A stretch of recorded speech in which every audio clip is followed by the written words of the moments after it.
UP में मौसमी तापमान में कमी आती जा रही है तो उपचुनाव की तपिश में इजाफा होता जा रहा है।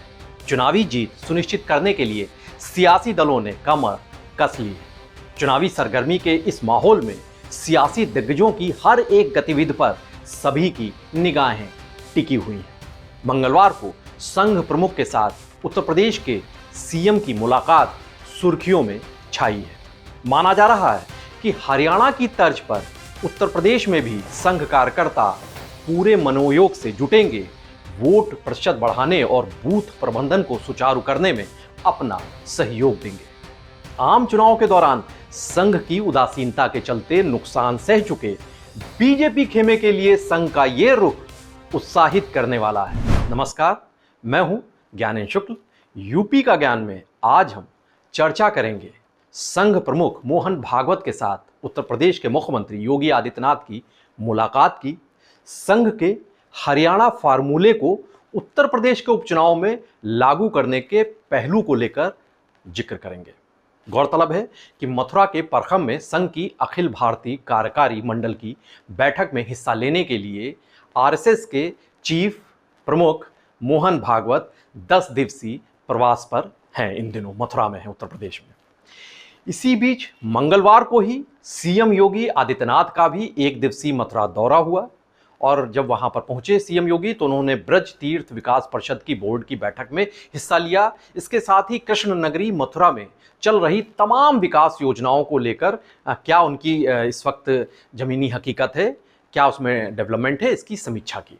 फिर योगी मिलने पहुंचे संघ प्रमुख मोहन भागवत से और दोनों के बीच तकरीबन 45 मिनट तक बातचीत हुई बंद कमरे में। हालांकि ऑफिशियल तौर से, आधिकारिक तौर से इसका ब्यौरा नहीं दिया गया, लेकिन सूत्रों के मुताबिक इस बैठक में सीएम योगी ने सरकार के कामकाज और विकास योजनाओं की जानकारी साझा की। साथ ही उपचुनाव को लेकर जो तैयारियां की जा रही हैं बीजेपी सरकार और संगठन की ओर से, उसके बाबत फीडबैक भी दिया।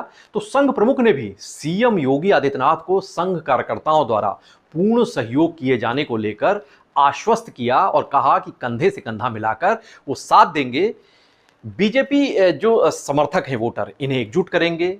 ओबीसी और दलित बिरादरियों में पैठ बनाने को लेकर भी चर्चा की गई। इस बैठक के दौरान टोलियां बनाकर डोर टू डोर अभियान के जो हरियाणा का प्रयोग है, वो एक बड़ा फार्मूला है, यहां पर लागू करने का जिक्र भी हुआ इस बैठक के दौरान। हरियाणा का ये प्रयोग क्या था, जरा इसे भी समझ लेते हैं। देखिए, यूं तो हरियाणा विधानसभा चुनाव में जो बीजेपी की प्रदेश यूनिट थी और इसके अलावा केंद्रीय नेतृत्व था, उसने पूरी ताकत झोंक दी थी तीसरी बार सत्ता हासिल करने के लिए। एक तरफ पीएम मोदी, गृह मंत्री अमित शाह और बीजेपी का संगठन जुटा हुआ था, रोड शो हो रहे थे, रैलियां हो रही थीं, तमाम कवायदें हो रही थीं। तो दूसरी तरफ ग्राउंड लेवल पर आरएसएस के कार्यकर्ता भी जमकर मशक्कत कर रहे थे, पसीना बहा रहे थे। घर घर जाकर लोगों से संपर्क करने की अपनी जो पारंपरिक उनकी शैली है, गतिविधि है, उसे ही अंजाम दे रहे थे। 4 महीनों के अंदर संघ ने हरियाणा में 16,000 छोटी छोटी सभाएं, गांवों में, नुक्कड़ों पर ये सभाएं की, बैठकें की, जिसमें बीजेपी को लेकर जो तमाम भ्रांतियां उपजी हुई थीं उन्हें दूर करने की कोशिश की गई। तो साथ ही जो सरकार की जन उपयोगी नीतियां थीं, चाहे वो खट्टर सरकार की हो, चाहे सैनी सरकार की, उनका भी प्रचार किया गया। केंद्र की भी नीतियां गिनाई गई, अच्छे कामों को बताया गया। उन क्षेत्रों पर खासतौर से फोकस बनाए रखा गया जहां बीजेपी अपेक्षाकृत कमजोर मानी जा रही थी। और संघ का यह अभियान गैर जाट वोटरों तक पैठ बनाने में तो कारगर रहा ही, साथ ही जाट वोटरों की नाराजगी की जो बात कही जा रही थी वो भी काफी हद तक दूर रही। और इसी का नतीजा है कि तमाम जो एग्जिट पोल आ रहे थे उनको धता बताते हुए बीजेपी तीसरी बार सरकार बनाने में सफल रही। अब संघ यूपी में भी इसी फार्मूले को अमल करने की राह पर है। संघ सूत्रों के अनुसार उत्तर प्रदेश में भी हरियाणा की तर्ज पर उपचुनाव वाली जो अभी 10 विधानसभा सीटें हैं, यहां पर 5,000 से ज्यादा छोटी छोटी सभाएं आयोजित की जाएंगी। लोगों से मुखातिब हुआ जाएगा। दलित बस्तियों में सहभोग के कार्यक्रम होंगे, उनसे मेल मुलाकात होगी, सहभागिता के कार्यक्रम आयोजित किए जाएंगे। तो ओबीसी वोटरों को जोड़ने के लिए छोटे छोटे समूह बनाकर संवाद स्थापित किया जाएगा। और एक बड़ी दिक्कत जो निर्वाचन आयोग को भी है और सियासी दलों के लिए भी एक दिक्कत की बात है, वो है वोटिंग प्रतिशत। इसे बढ़ाने के लिए भी संघ जुटेगा, हर मुमकिन कोशिश करेगा। इसके लिए बीजेपी समर्थक वोटरों को मतदान स्थल तक लाने के लिए खास तौर से प्रोत्साहित किया जाएगा। ये एक बड़ा एक ब्लूप्रिंट तैयार हुआ है। आरक्षण और संविधान के संशोधन की जो बात हुई थी, आम चुनाव में एक विपक्षी नैरेटिव तैयार किया गया था। इसका काउंटर उस वक्त तो बीजेपी नहीं कर पाई, लेकिन अब उसका जबरदस्त मुकाबला करने की तैयारी है। आम चुनाव में इसी नैरेटिव की वजह से एक बड़ा हिस्सा वोटरों का छिटक गया था, बीजेपी की तरफ से चला गया था। अब जिन जिन क्षेत्रों में बीजेपी को ज्यादा नुकसान हुआ था आम चुनाव में, वहां डोर टू डोर जनसंपर्क की जो गतिविधि है वहां पर इजाफा किया जाएगा। बूथ मैनेजमेंट को लेकर नए सिरे से व्यूह रचना भी की जाएगी। लोगों से मुलाकात होगी, बातचीत होगी, संवाद होगा, तो जाहिर सी बात है तमाम जो गलतफहमियां हैं वो भी दूर होंगी। और इसके चर्चा के साथ आपको हम जून में जो चुनावी नतीजे आए हैं उसकी तरफ भी ले जाएंगे, उसकी याद दिलाएंगे। दरअसल साल 2024 के संसदीय चुनाव में जो भी घटा वो बीजेपी के लिए करारा झटका था और कठोर सबक भी माना गया था। दरअसल 400 पार का जो बहुचर्चित नारा था बीजेपी का, अब की बार 400 पार, ये बुरी तरीके से फ्लॉप साबित हुआ। अपने बूते सरकार बना लेने के उसके सपने जमींदोज हो गए, चकनाचूर हो गए। अब बीजेपी की नहीं, एनडीए की सरकार है केंद्र में। पार्टी को उत्तर प्रदेश में सबसे ज्यादा नुकसान हुआ। यहां साल 2019 में उसको 62 सीटें हासिल हुई थी, लेकिन वो घटकर 33 पर बीजेपी सिमट गई। वोट शेयर जो उसका 50% के करीब पहुंच गया था, वो 41.3% जाकर लुढ़क गया, कम हो गया। पार्टी के इस कमजोर चुनावी प्रदर्शन के जो कई पहलू थे उनका जिक्र किया गया, उनको लेकर समीक्षा की गई, कई मंथन किए गए।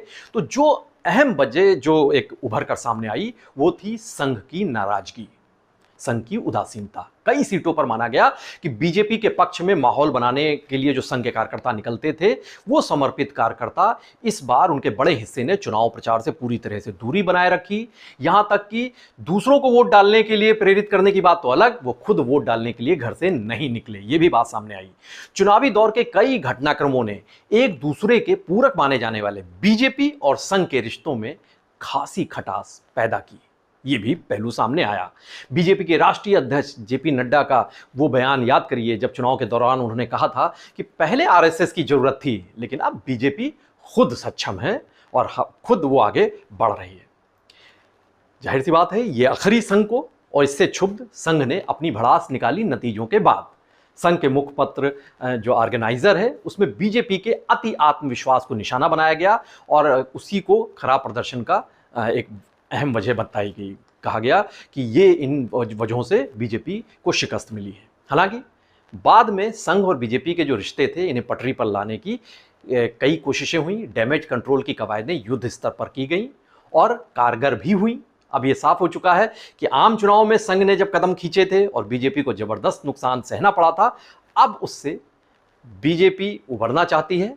और उपचुनाव में अब जिस तरीके से संघ ने बीजेपी का साथ देने का भरोसा दिया है, योगी से मुलाकात के बाद मोहन भागवत ने सीधे तौर से संकेत दिए हैं, उससे बीजेपी रणनीतिकारों का खुश होना लाजमी है, उनकी बाँचें खिल गई हैं। पार्टी के वरिष्ठ पदाधिकारी के मुताबिक संघ का सकारात्मक रुख उनके लिए राहत का पैगाम लेकर आया है। पूर्व में हुई जो गलतियां हैं, जो चूकें हुई हैं, उनसे अब बीजेपी सबक लेकर नए सिरे से चुनावी मुकाबले के लिए उठ खड़े होना चाहती है, आगे कदम बढ़ाना चाहती है।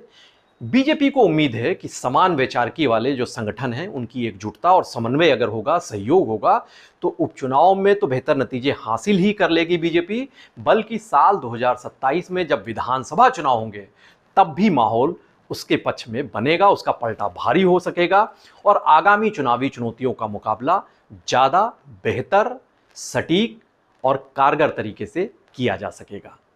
तो इस सारे डेवलपमेंट पर हमारी नज़र लगातार बनी रहेगी। आप भी बने रहिए पीटीसी न्यूज़ उत्तर प्रदेश के साथ। नमस्कार।